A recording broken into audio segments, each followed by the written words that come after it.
ಕರೆದು ಆಗಮಿಸಿದ್ದಾರೆ. ಇಂಥ ಒಂದು ಬಿಜೆಪಿಯವರು ಕೇಂದ್ರ ಸರ್ಕಾರ ಬೆಂಗಳೂರಿಗೆ ಬರೋ ವಾಹನಗಳೆಲ್ಲ ತಂದಿದ್ದಾರೆ.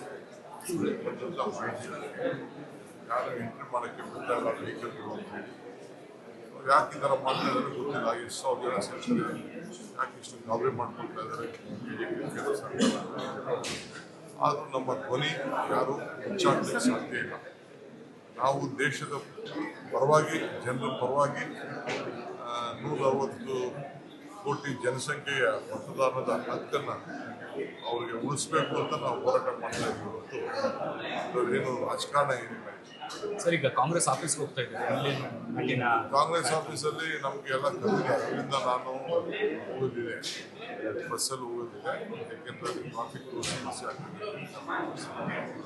ಎಲ್ಲ ನಮ್ಮ ಕಾರ್ಯಕರ್ತರಿಗೆ ಸ್ಪೆಷಲ್ ಆಗಿ ಎಲ್ಲ ಟಿ ಶರ್ಟ್ಗಳೆಲ್ಲ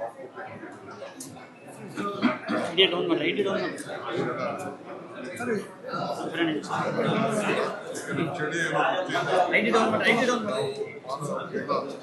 KPCC ವತಿಯಿಂದ ಸ್ವಲ್ಪ ಐಟಿ ಡೌನ್ ಮಾಡಿ ಸಂತೋಷನ ಅವರು ಕಾಪಾಡ್ಕೊಂಡು ಅಮಿತ್ ಶಾ ಅವರು ಹೇಳಿದ್ದಾರೆ ಕಾಂಗ್ರೆಸ್ ಸೋಲಿನ ಹತಾಶೆಗೆ ಈ ರೀತಿಯಾದಂಥ ಸಮಾವೇಶ ಮಾಡಿ ಆಯಿತು. ಅವ್ರ ಖುಷಿಗೆ ಏನು ಬೇಕಾದ್ರೂ ಮಾತಾಡಲಿ. ನಾವು ಕಾಂಗ್ರೆಸ್ಸಿಗರು ಸೋಲಿಗೆ ಗೆಲುವಿಗೆ ಎಲ್ಲ ಯೋಚನೆ ಮಾಡೋದಿಲ್ಲ.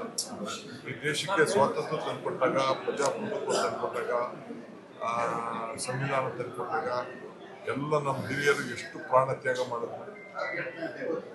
ಸೋನಿಯಾ ಗಾಂಧಿಯವರು, ಮನಮೋಹನ್ ಸಿಂಗ್ ದೇಶದ ಆರ್ಥಿಕ ತಜ್ಞರಿಗೆ ಅಧಿಕಾರ ತ್ಯಾಗ ಮಾಡಿದ್ರು. ಇಂದಿರಾ ಗಾಂಧಿ, ರಾಜೀವ್ ಗಾಂಧಿ ಅವರು ಅವ್ರ ದೇಹ ತ್ಯಾಗ ಮಾಡಿದ್ರು. ಜವಾಹರ್ಲಾಲ್ ನೆಹರು ಜೈಲಲ್ಲಿದ್ದರು, ಗಾಂಧೀಜಿ ಜೈಲಲ್ಲಿದ್ದರು. ಅಂದು 100 ವರ್ಷದಿಂದ ಗಾಂಧೀಜಿಯವರು ಈ ದೇಶದ ಸ್ವಾತಂತ್ರ್ಯಕ್ಕೆ ನಾಯಕತ್ವ ವಹಿಸಿದರು. ಇವತ್ತು ಇದೇ ಕಷ್ಟ ಕಾಲದಲ್ಲಿ ಮಲ್ಲಿಕಾರ್ಜುನ ಖರ್ಗೆ ಅವರು ವಹಿಸಿದ್ದಾರೆ. ಇರುವಂಥ ಸಂದರ್ಭದಲ್ಲಿ ಒಂದು ಇತಿಹಾಸ ಇದೆ ಪಕ್ಷ.